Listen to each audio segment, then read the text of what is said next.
ভাই আমার এই গাছগুলো বেশ বড় হয়ে গেছে, এবার এগুলোকে কাটিং করে একটা অন্য জায়গায় বসাবো। তো অনেকগুলো আমি কাটিং করেই নিয়েছি। এবার টবের মাটিটাকে খুব ভালো করে ভিজিয়ে একটা একটা করে সব গাছগুলোকে বসিয়ে আবার জল দিয়ে দিলাম। আচ্ছা, তোমরা এই গাছটাকে কি নামে চেনো জানাবে, আমি তো টাইম ফুল নামেই চিনি।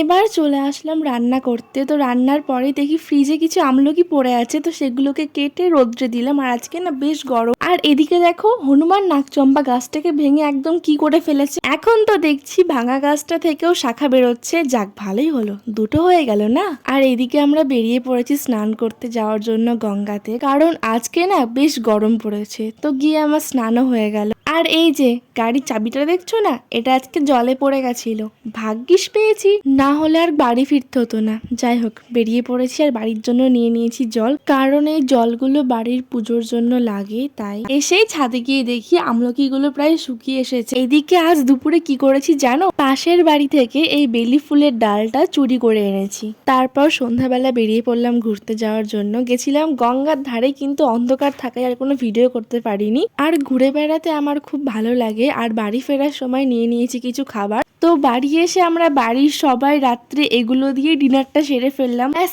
এই পর্যন্তই। সবাই অনেক ভালো থেকো, সবাইকে বাই, দেখা হবে নেক্সট ভিডিওতে।